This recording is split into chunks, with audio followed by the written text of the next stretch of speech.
further and further. And now it's time to start into Season 6. Come with me as I continue to watch through the Clone Wars for the first time.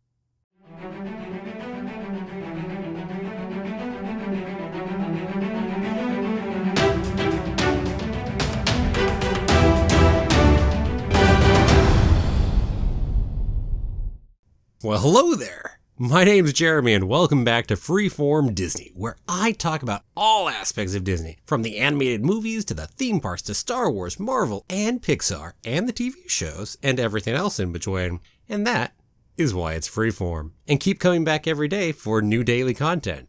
If you're not subscribed yet, don't forget to hit that subscribe button.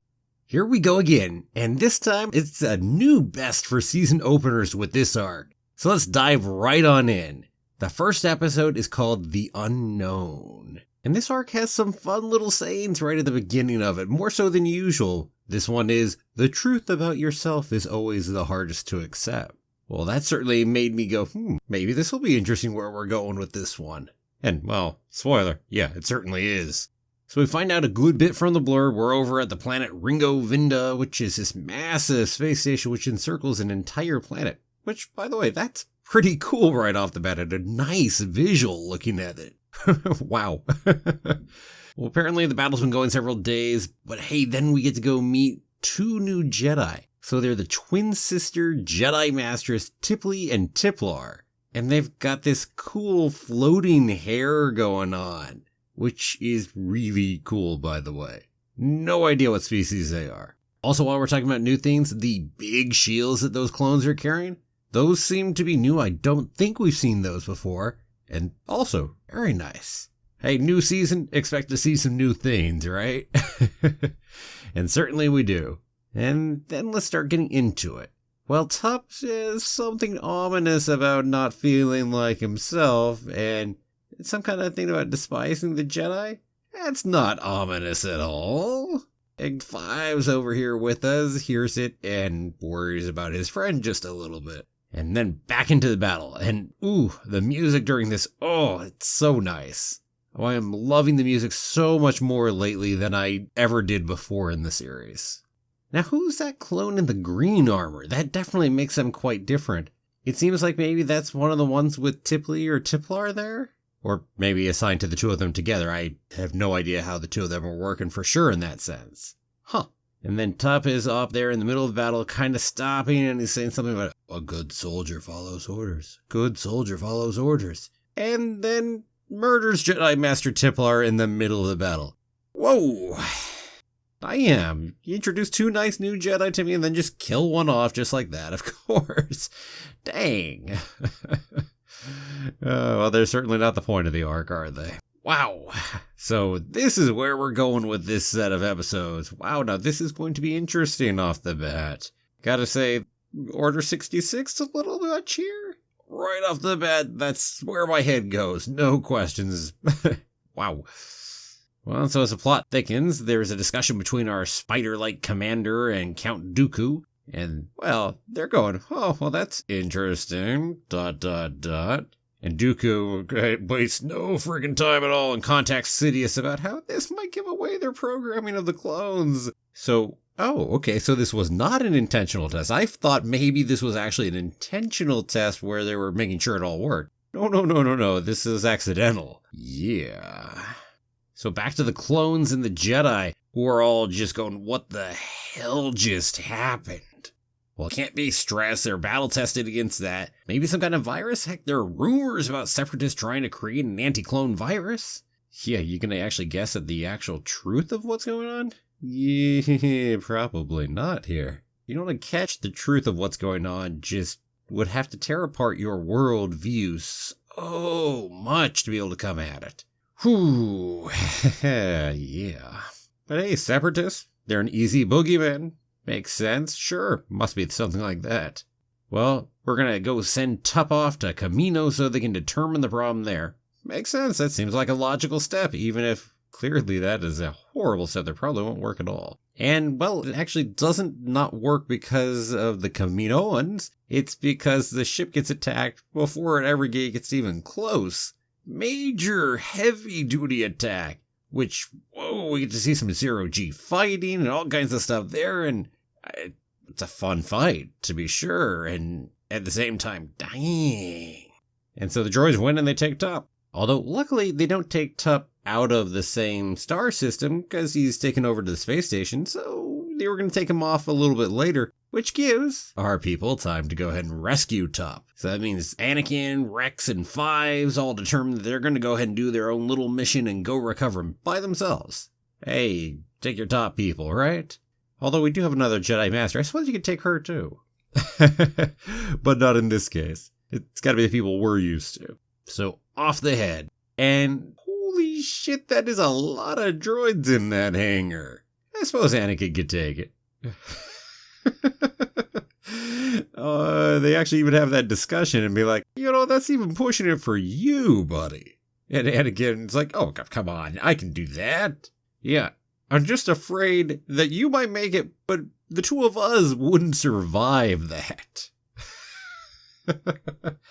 No kidding, right? Their solution actually is quite neat. They go ahead and do grapple guns and just hook onto the actual shuttle as it's on its way out. Then they pull themselves into there and then board the shuttle, take everyone out, which, man, look at Anakin fighting. I mean, the other two are cool too, but impressive attacks from Anakin. And hey, they rescue Tups. And hey, I did not know, but Tups apparently is Fives' best friend, because he says it to Rex there, so apparently so. Interesting. Certainly not the first we've seen of Tup, but certainly did not know the relationship there, because we've not seen that much of Tup. Well, not deeply anyway. He's been in episodes. I mean, I recognize that little teardrop thing anyway, even if I don't really remember too much about Tup specifically. Well, anywho, off to Camino they go, and that's the end of this episode. Now, hey, nice start to this arc. And I gotta say, it is neat that we're gonna take a look at the programming that went on for the clones regarding Order 66. That's some cool depth that I am, too excited about here at this spot.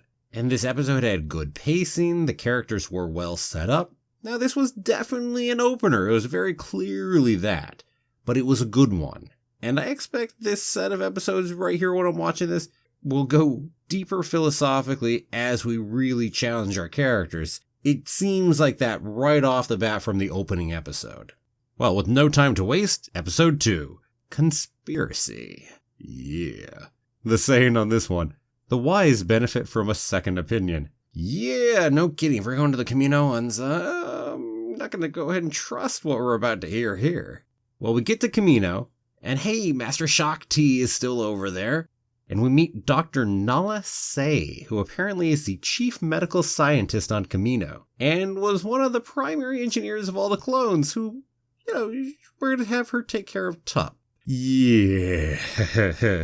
One of the primary engineers of all the clones. Let's see, do we trust her? Oh, probably not. Yeah. Well, Shaak Ti wants to go ahead and take care of Fives as well, because she says something like, hey, you may have been exposed to the virus. Now, I'll admit, this strikes me a little odd right here, because you're worried about him being exposed to the virus, but you don't know what the virus is, you have no quarantine procedure, clearly. I mean, he's just walking through the halls with the other clones, and okay. And also, Rex is just sent back to the front line? Not going to check him for the virus? So confused right there if you're arguing that Fives is being kept for quarantine reasons, but we're not treating it as a quarantine at all? Whatever. A small blip in a good arc. I will say though, if those quarantine orders came from Nala Se, I would think Shaak Ti might find it a little bizarre and put her a little questioning Nala. But yeah, probably not. Probably just ignoring that and moving on. So Tup and Fives are taken to separate rooms, and it's time to go look into Tups and see what's going on. So we perform some hyper tests with stimulants. Interesting. And they find no virus, but we do get this whole bunch more of these little sayings from poor old Tup, like, follow orders, must follow orders, kill Jedi. Yeah. Lovely stuff. Well, Fives must be in quarantine, as he's being checked to see if he has the virus, which, well, the test goes negative there. No surprise. Meanwhile, though, before that, he had to watch as they were working on Tup, and man, that is not going how Fives wants it to. He just, is a little untrusting of everything going on. I mean, everything just sets you off at ease off the bat. Well, anyway, over in the other room with Tup, they've got a whole little disagreement going on. Because the droid that's over in there says, hey, Phase 5 atomic brain scan would probably figure this out. But Nala Se says, no, it must just be psychological. That couldn't be anything else going on. Also, it would probably kill him. Yeah, that's it. The scan would kill him. We can't do that. No. And then that ends up turning into a power battle between Nala and Shakti, which Shakti, I should note, wins. Because, after all, the Republic owns the clones, therefore Shakti, as representative of the Republic, means they're theirs to control. Now, Nala Se goes ahead and concedes this, and sure, we'll work with the Jedi and the Republic as you're our client. But hey, we own the dang genetics. Oh, man, we want to start talking about the ethics of all of this right here. What a mess. Yes, let's talk about owning people. If there's any conversation here about slavery, oh yeah. I don't think that's where we're headed for really talking too deeply about this, but we're going to touch around the edges here. We should also talk a little about just the messiness of being able to own genetics. Because if you can own genetics, doesn't that mean you can own a living being? Yeah. Welcome to our world, our current world where, yes, you can own patents to different pieces of genetics. Oh, what a mess. Oh, what a bloody mess. Well, Nala heads off and tells Lama Su, Prime Minister there on Kamino, that there was a bit of a premature activation of Protocol 66. Yee. And they really want to do an autopsy to figure out how that inhibitor chip got activated accidentally, which is kind of important because you don't want that happening again and revealing your whole nefarious evil plot. So it's time to go contact Lord Tyrannus. So Lama Su, Nala Se, and Tyrannus go ahead and talk. Now it's interesting, do they actually know that Tyrannus is Count Dooku, or are they two separate people in their heads? I'm not sure. Because of the way Dooku keeps his head hidden, they might not catch on to the fact that they're the same person. Maybe they think they are two different people. And then, heck, what Dooku says is interesting too. He's like, you must remember, the chip is a safeguard against betrayal from rogue Jedi. Master Sifo Dyas was the only Jedi who knew of this, but with his passing, we alone know of this secret, and you must keep it that way. And then the two, Lama and Nala, after he's gone, these Jedi are a curious cult. Too spiritual for my taste. Wow. Oh, just the politics and what's going on here. So it seems like they think Tyrannus is a Jedi. Not sure if they think they know about the Sith difference or if they even care. Back to most of the galaxy not seeming to really paint a difference between Sith and Jedi anyway. They're all the same damn thing. And that said, I'm pretty sure Dooku would want to help keep it that way and keep that confusion really going. But this is also interesting. Yeah, they're keeping it a secret because they've been ordered and told by Sifo Dyas in the first place that this is what was going on. And then Tyrannus continuing this deception. Oh, what a mess. Yes, just betrayal from rogue Jedi. Well, they're all rogues. Did you know the whole Jedi Order went rogue? We had to kill them all. Oh, I am. Meanwhile, the Kaminoans are just like, hey, whatever, we're in business. This is how it's going. Sure, we're working for weird people, but money is money. That's pretty much what it feels like right there. Now, I gotta say, we talk about how bad the Zygerian slavers are. We never really quite get there in talking about just what the Kaminoans are doing. Another conversation for another day. Maybe we'll go a little deeper into clone slavery another episode. Okay, so how does this go from here? We have a little more debate. We get to head over to Jedi Council for a bit. Now, apparently Tup went missing for some kind of period of time of a few days over in Ringo Vinda, so the Council and Shakti say, well, maybe it could be a case of brainwashing or they did something to him during that point. Back to, of course, your first theory is separatist plot. Makes sense. At least the Council's wise enough to say, hey, yeah, let's bring Tup back here so we can investigate him using the Force. Just with all the weird shit going on right here, it's best to check it ourselves. Yeah, at least I got that. Of course, one can make an easy guess that somehow is not going to happen. So what ends up happening? Well, back over on Kamino, 5 convinces the little droid to go do a brain scan on Tup. Because after all, the highest order is to save the patient at all costs, right? So you gotta go ahead and do it. It's what your programming says. More or less convincing the droid that his ethics are really, really super important. Well, there's not actually enough time to do it before Nala Se pops in, and, well, Nala Se is about to go kill Tup. Yeah. Five's not so happy. We get back into some of the things that we've certainly heard before in the series.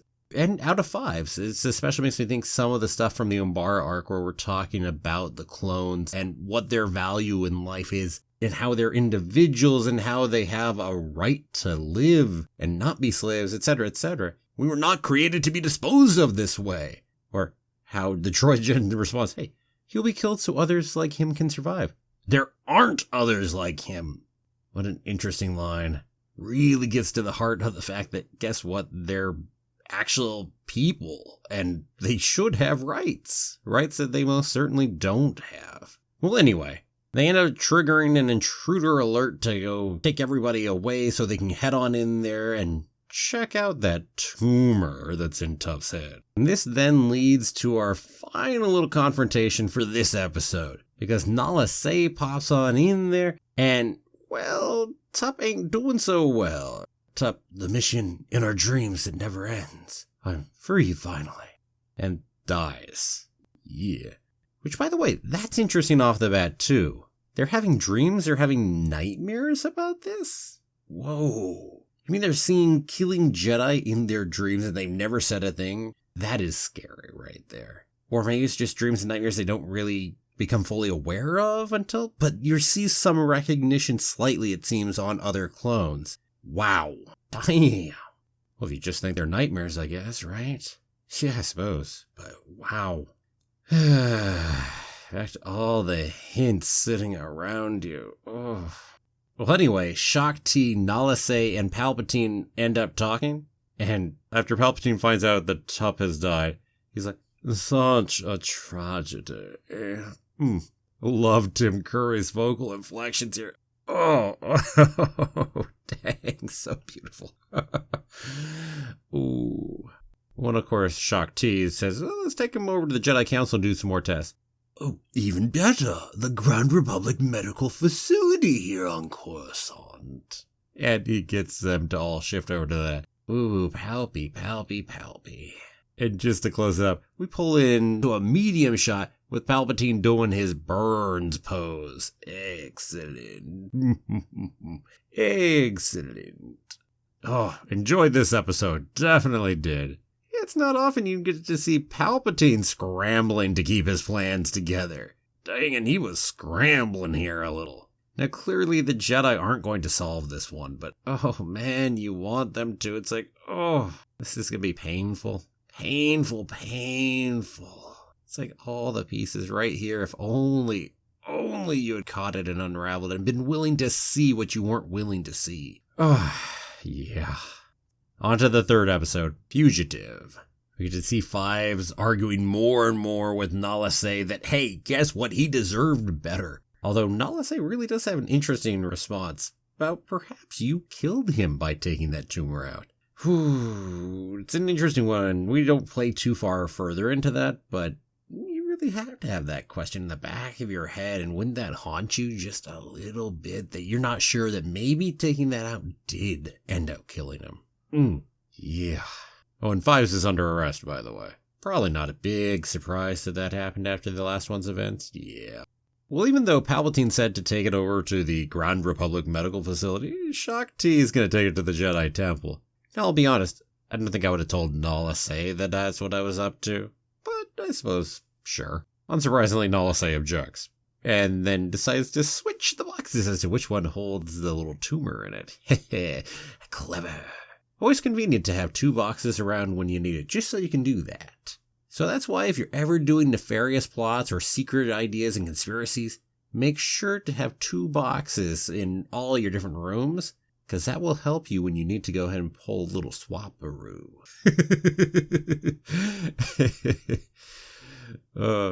Well, out into the hallway as they're heading away, and then our droid, AZ-3, as well as Fives, are also being headed off their own direction. Because Fives has one more test to have to go through before he can go back to his people. Although AZ3, our droid, who knows he's going to have his mind erased, also apparently heard that Fives is going to have his head erased or be brainwashed or something. Yeah. Or who knows, in reality, maybe he would just have an accident and die. Wouldn't be surprised to see that one happen either. Well, luckily our droid said this because Five breaks the two of them both out. Then he unsurprisingly finds out that Nala Se switched the cases and which one's holding the tumor, so they've got the tumor now. They escape the facility in a grand escape. And up into space they go. Wait, no, they don't, because we're going to send that ship into space as a decoy while they jump into the ocean, because they're going to actually head back to the facility to secretly research the tumor. And then our little droid AZ3 becomes this funky watercraft. Just really random thing. I suppose you're on a water planet, so yeah. So random, though. Well, and off to the genetic records hall they go. So they find out that it wasn't actually a tumor at all. It was actually an implant. And that implant didn't match Jango's DNA. And oh, time to run. They're on to us. Off we go. Organic chip built out of cells. Well, yeah, I suppose. That makes sense. But at this point, they still don't know its purpose. But man, I don't know what you'd have to do to figure out the purpose. That sounds like a heck of a lot more research into it right there. And Fives is adamant about the chip being removed from his head, even though we don't know if it's in there, and even though we know what happened to Tup, and maybe that caused Tup's death, even if it risks his death, go ahead and pull whatever chip out of me. Well, and they go ahead and get into a room, so they can go ahead and do that, and Fives' chip is perfectly intact. Which, unsurprising that he's got one. Well, I kind of knew where that was going. And the droid says, well, they're probably implanted as embryos. It's like, yeah, plot thickening. Because once you realize that they were implanted as embryos, well, then you know whatever happened didn't just happen recently. You know that this plot is way, way deeper. It means the Camino ones are in on it. Whew, so, considering this happened, they've got to investigate a little further and see how widespread this is. So off to the embryo room. But they're spotted along the way, so this isn't going to go very far. And we check out the different embryos and find out the stage 3 embryos, they all have chips in them. Dun, dun, dun! Not that this comes as much of a surprise to us as the audience, but certainly to Fives and our droid, bit of a surprise. Hell of a shock. And they get caught. Luckily, Shock T catches up and it becomes a bigger conversation with Nala Se, Shock T, some other clones as well as Fives and the droid. And what a mess. Nala Se has a pretty decent defense line on this because, it's just a structural inhibitor chip. It's going to go ahead and restrain the clones from violent, unpredictable actions due to the host, Jango Fett, who is a little unpredictable. Of course. And how did we miss it? This was probably, well, it was probably just because we didn't do the atomic scan, but yeah, sure. Makes sense. Even when you saw it get taken out, it couldn't have been something like this. Yeah. And that conversation at the end. Nala Se just try to push for whatever she can to get Fives killed right then and there. Because after all, by removing the chip from his head, you're a threat. Master Jedha, we must terminate this trooper immediately. I suppose you could probably put him in restraints and not kill him. I would just have to make a guess. You're getting a little desperate there. And then we get back into the issue of ownership and slavery, shall we say here, being that the clones are created. Five's very clear that, hey, he's not just some piece of hardware, he's a human being. Although intelligent droids probably have their own claims to something if they're intelligent enough. But that's another matter. And I doubt you're going to see that kind of thing come out even from our clones. Whereas Nala say, hey, you were created in our laboratories. You are Kaminoan property. Now, Shock T, I'm not sure how much she really empathizes versus is okay kind of with the slavery that we're not willing to admit to. Because in this case, making the counter that he's property of the Republic works in his favor. It's just still ugly as hell. So, yeah. Slavery. Ownership. Ain't it fun? Well, at least Shock T stands up for Fives in the end. Although, not really for Fives as a person, but just because it's the right thing to do in this situation. And so they're going to head back to Coruscant and have the story told to the Chancellor.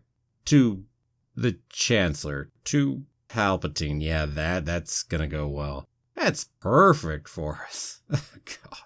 When you control everything on both sides, it's really hard for shit to really hit the fan. Because all you have to do is just control it on your side over the Republic or control it on Dooku's side over as the Separatists. You got it all. What a bloody mess. God dang. So this was definitely another really good episode. And hey, straight on into the final episode, which is called Orders. And another fun saying right at the beginning. The popular belief isn't always the correct one.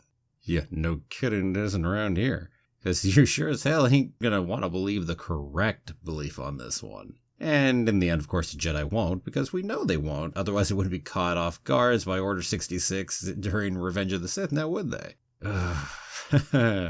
Well, Nala say drugs Fives in the back of the bloody ship as they're heading to Coruscant with Shaak Ti right there in the front. It's like, dying. So off to the Grand Republic Medical Facility, which, man, that is a sinister looking building. Now, I suppose I have more connection to it being sinister just because the first spot I'm really used to ever having seen it at all is Revenge of the Sith, where we see Palpatine take Vader, but dang it. And it's not like it's going to be any less sinister in this episode and what happens in there. So Fives, of course, is going to tell Palpatine, hey, sir, they're covering something up. If it's not them, it's a Separatist plot. Because what else would you suspect? Either the Kaminoans are doing something really weird with these chips, or the Separatists somehow got in there. Although, you gotta say, really, you think it's a Separatist plot? These are chips that are in the clones from the stage of embryos, and you think it's a Separatist plot. Palpatine easily dismantles that one to Shaak Ti. So the Separatists had a plot this giant and large before the war even started, and before anyone in the Republic even knew the clones were being made? Yeah, good luck with that one. Of course, that's what some forward planning does for you when you're Palpatine right there, is you can make it all sound absurd afterward. Shoot. And Palpatine, again, remember, he's the Chancellor, so he gets everyone else to leave so he can have Fives talk to him just one-on-one. Well, one-on-one plus Palpatine's other guards. Because, after all, he wants to make sure Fives feels that he has a fair say in the matter without the other two there to cloud anything. Because that's what he's doing, of course. Well, and then everyone has to dash back in because Fives attacked the Chancellor. You couldn't see that one headed that way, could you? Well, at least he's not dead yet, I suppose there's that. Well, Fives gets away, even with Shaak Ti giving chase. Now, that's impressive. Now, if only she hadn't ordered those blast doors closed. Open the blast doors! Open the blast doors! As a Jedi, she should have just kept the bloody blast doors open and just chased him down. Probably would have worked better. But of course, then we wouldn't have an episode now, would we? So, of course, Fives gets away and dashes off into Coruscant to go hide. Meanwhile, back at the Jedi Temple, Anakin can't believe that Fives would have tried to kill the Chancellor. It's unbelievable. Another odd thing, though, that Jedi involvement was not requested, even though the Chancellor has been moved to a protective spot and whatnot. They find it odd, but they're not going to probably go too deep into how odd this is. Because after all, the Jedi just aren't suspicious of Palpatine in that way. Not largely. They do think there's some odd things. Just sure as hell don't think he's a Sith. But Anakin's going to go head up a retrieval squad to go find Fives. Because after all, Fives was part of the 501st. And hopefully to make sure Fives doesn't get killed. There's that. Back to Fives. So Fives goes ahead and hails down a cab and heads over to a clones bar. The 79s. Never seen a clones bar before. That's cool. Just a nice expansion of the world and what we think of the world. Cab driver, I didn't know clones could have fun. Well, they are people. But I suppose back to just what even everyone else thinks of them, even though they are humans engineered. But you think, yeah, they're more or less just robots. That's why you don't have to worry about the fact they're slaves. Because they're not real people. As long as you don't think of them that way, then you're okay with that. Things don't go well for the cab driver in the end. Hey, bill it to the Republic. After all, this is what you're paying for. Yeah. Interesting insult from the cab driver just at the end. Just one last little piece there. Your mother's a droid. Back to the view that droids really have.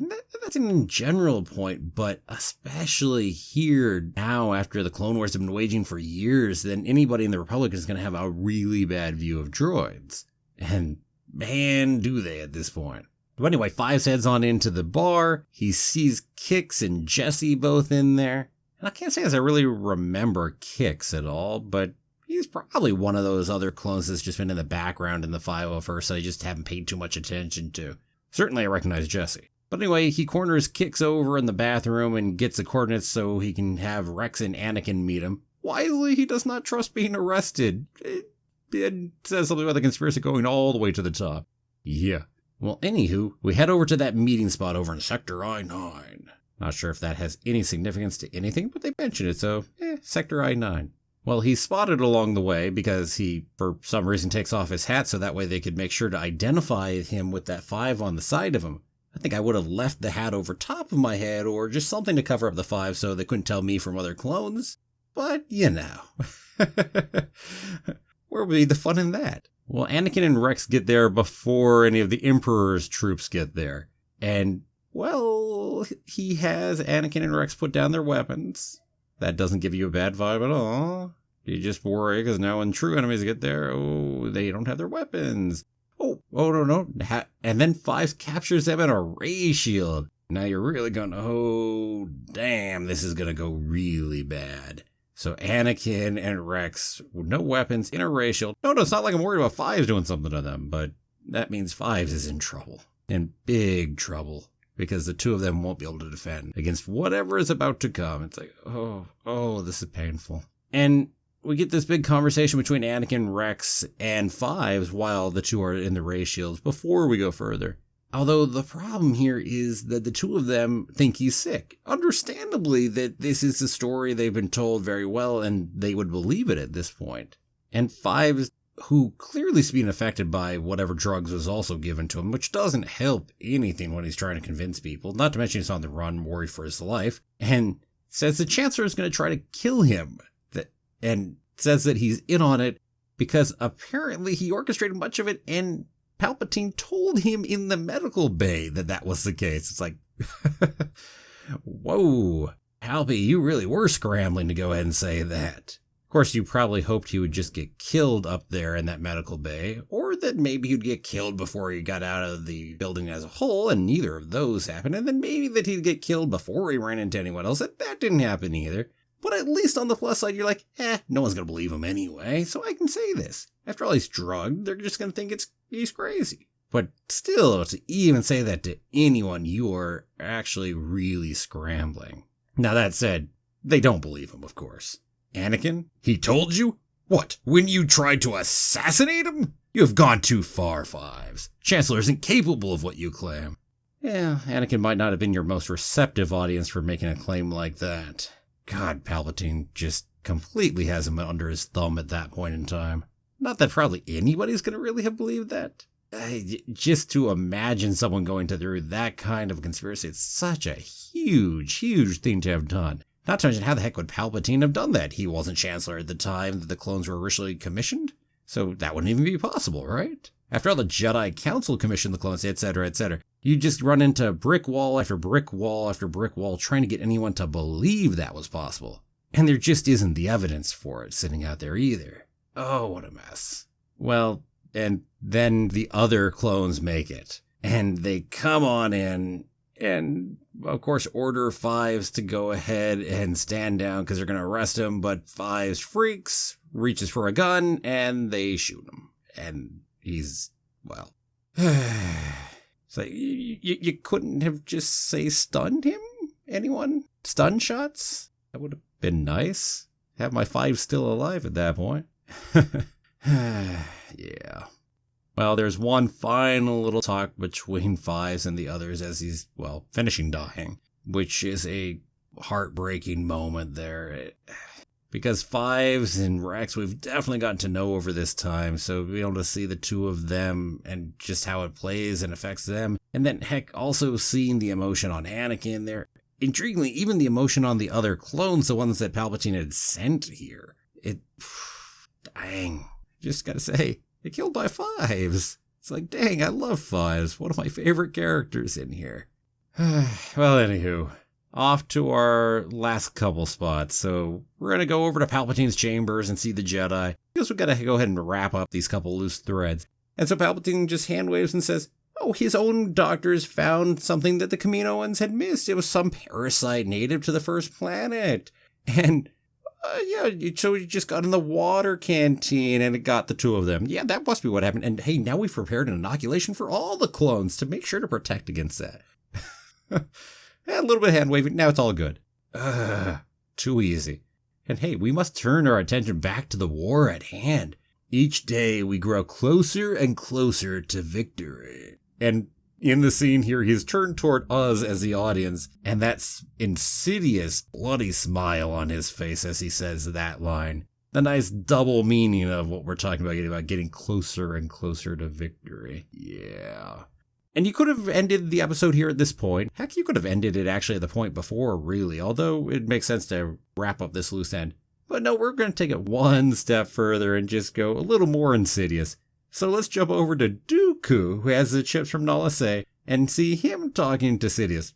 So now Palpatine gets to be, good. Destroy all the evidence. When the time comes, no one will be able to stop our plan to execute Order 66. Okay, his evil laughter was more Palpatine-y, but just for one last ending, because we need one more just to let Palpatine go full evil and let it out in a way that he couldn't with just an insidious smile. Creepy ass ending. Yeah. So there was that arc. And damnation. Gonna have to kill Fives off. I really, really liked Fives, dang it. There's a really good arc. And we do get into some of the slavery issues, which was nice. We really actually get to delve into Order 66 and, well, really how it's actually carried out in the clones. And we get to see them actually getting close to it, or getting... Okay, let's be honest, they're not actually that close to figuring out what it is. But the mystery is there. They have some of the pieces they would need to figure it out, and being utterly blind to it. Because you just can't see something that you so don't want to see, or that so is against everything that you imagine in your world view. It's hard to even imagine that being possible. But Fives told him. He told them. But yeah, I mean, how can you put those pieces together and actually come to that conclusion? And actually getting to see Palpatine scramble. And, well, being successful as always, of course, in the end. So yeah, love this arc. Love the extra depth it gives to the Clone Wars and to Revenge of the Sith as a movie. So this beginning of Season 6 easily takes the cake for the best opening arc for any of the seasons so far. With only one opener left, maybe Season 7 can do better, I don't know, we'll see. And heck, this is probably my third favorite arc of the show at this point. It was definitely that good. So hey, with this solid of an opening, I hope the rest of the season can live up to it. And until then, let me ask, what about you? Was Fives' death a gut punch that you didn't expect? And did you love all the Order 66 stuff in the episode with Palpatine scrambling and them getting closer to figuring it out? Let me know down below in the comments. And thanks for watching. If you liked the video, please give it a like, share with anyone you think will too, and don't forget to subscribe if you haven't done it already. I'll see you back here tomorrow for another new episode of Freeform Disney. Have a magical day, and may the Force be with you. Always.